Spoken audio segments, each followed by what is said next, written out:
Hello ladies and gentlemen, my name is Dietrich and this is a 2024 Nissan Altima S. And this is now the least expensive version of the largest sedan that Nissan make, at least here in the United States, since they discontinued the Maxima. And even though they still sell quite a lot of Altimas, there's a nasty little rumor going around that this car itself may be discontinued after a couple of years.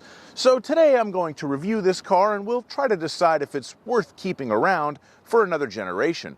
We'll have a look at the engine and transmission, we'll look at the styling, we'll measure out the trunk space, we'll look at the passenger room, and we will look at the interior features and the safety features that you get standard on the least expensive mid-size sedan that Nissan make. And as always, if some of that sounds good and some of it doesn't, check the description below for timestamps. We will start by having a look under the hood, and what you are looking at here is Nissan's 2.5-liter inline four-cylinder engine. Puts out 188 horsepower and 180 torque. No turbos, no special tricks on this one. It's just the 2.5-liter engine that Nissan's made for a very long time, and it is a very good engine. It is possible to get a turbo engine with more power on the higher trim levels of the Altima, but since this is a base, it gets the 2.5. We also have an XTronic CVT transmission. Personally, and I may catch some flack for this, I don't mind automatic transmissions, and as far as driving them, I think Nissan's XTronic is one of the best in the business. It fires off pretty convincing simulated shifts. It's very smooth, and this car actually did beat its EPA estimate on my real-world highway fuel economy test last night. So that's pretty impressive considering the fact that it's a green engine. It's only got about 250 miles on it right now. So the engine is very good. It gives good power, decent acceleration, does what you need it to do, and it gets good gas mileage. What is there to complain about? Nothing. Very nice engine and transmission in this Altima S. When it comes to styling, I think that the Altima is a very good-looking sedan. It has very kind of sleek and sporty looks, which is a Nissan trademark on their larger sedans and has been for a long time. And it works very well on this car. You have kind of the fastback roof profile. I think the D-pillar looks really good. And even though this is the base model, and there's a few clues to that if you know what you're looking for, the black plastic mirror caps, the hubcaps on the 16-inch wheels, it's still a very attractive looking package, and I think overall the styling is one of the big selling points of this car. It is one of the better looking mid-size sedans on the market today. So Nissan, you build a nice looking sedan, you still sell a lot of them, you're going to keep selling a lot of them, and hey, it looks good coming down the road. It makes my life a little bit better to see it. Now we're going to measure out the trunk space. So to open the trunk, the only way I've been able to figure out how to do it from the outside of the car is to hold the button on the key. Doesn't seem to be any trunk release here. This is blank. But nevertheless, we'll get our laser tape measure and measure this puppy dog out. The length of the trunk from the back of the trunk to the bottom of the back seat with the back seat up, 3 feet and 7 inches. The width of the trunk at the widest point at the very back, from there to there, 4 feet and 6 inches. The width of the trunk at the narrower point in between the wheel wells is 3 feet and 4 inches. The height of the interior of the trunk is 1 foot and 10 inches. And if we pull down, or pull forward, I should say, on those, then we can release the back seat and fold it down.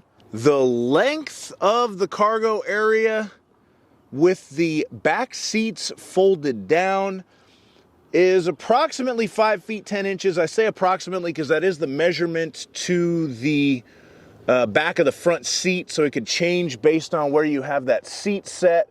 But you can see the seats don't really fold flat. There's a pretty big hump there, so potentially of limited usefulness, the folded down back seats in an Altima. And if you need to lift something into the back of your new Nissan Altima, you will need to lift it 2 feet and 5 inches off the ground. And just for fun, we'll lift this up. That is the rear cargo net the dealer never installed, but that was on the Monroney label. You have some tools back here and a donut temporary use spare tire. So you still do get an actual spare in a Nissan Altima S, and that is the cargo area. Now we're going to have a look at the passenger space, and for this test I use myself. I'm 6'5", so let's see if I can sit behind myself in a Nissan Altima.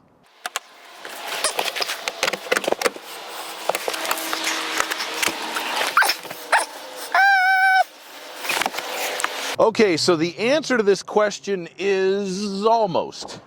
So in the front right here, I've got the seat set so I have enough knee room. I do have enough headroom. I'm sitting upright, but I have enough room on the front passenger side. But if I get into the back, we do kind of pay the price for the sporty looking sloping roofline because my head's up against the ceiling and my knees are up against the seat. And behind me, in my natural driving position, there's not a whole lot of room, but that's how it is in most cars. No air vents or USB ports in the back on this model either. That should be noted. But still relatively roomy. If you're not 6'5", you should do just fine in a new Nissan Altima. Now we're going to move on to the interior of this vehicle and talk about the convenience features, and I happen to have the original window sticker right here. The MSRP on this car, brand new 2024 Nissan Altima 2.5S, is $27,535. The only options are the splash guards, USB charging cable set, and floor mats, trunk mat, hideaway net, and dual trunk hooks. Everything else is standard in here, and like I said, it is a base model, and it kind of shows. We don't have a whole lot of features to speak about. All of the basic stuff you would expect is here. Obviously, power windows, mirrors, and locks, air conditioning. You have push-button start for the engine, but on this particular model, you do not have keyless access. You have to push the button on the key to lock or unlock the car from the outside. You have a relatively small touchscreen, which does give you a backup camera because it's mandated by federal law. You have Bluetooth and Bluetooth audio streaming, but to my shock and surprise, this vehicle does not have Apple CarPlay.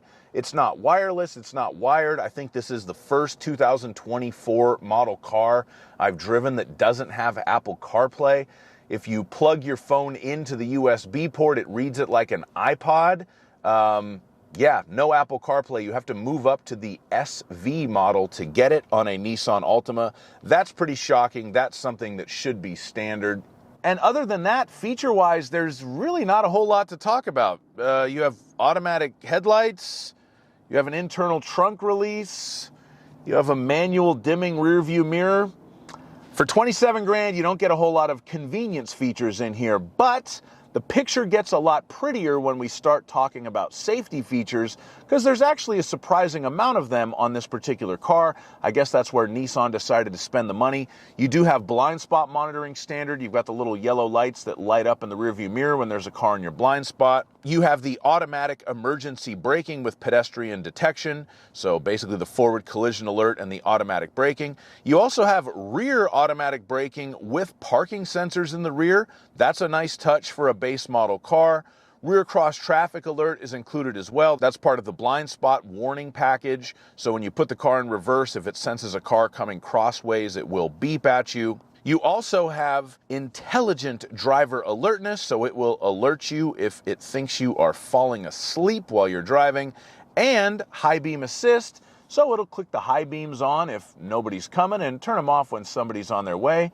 Nice feature in a base model car. I give this car high marks for safety features, but low marks for convenience features. But I guess safety is more important, so there you go. Thank you so much for watching my review of this Nissan Altima S. I am going to say that yes, this car is worth saving as long as they add a little bit more standard equipment on the next generation. It is a fine car. It's a nice car to drive. I did do a POV test drive video on it. There will be a link to that in the description. But anyway, thank you so much for watching my video. I hope you enjoyed it. If you did, please hit that like button, subscribe to my channel, and have a fantastic day. Bye-bye.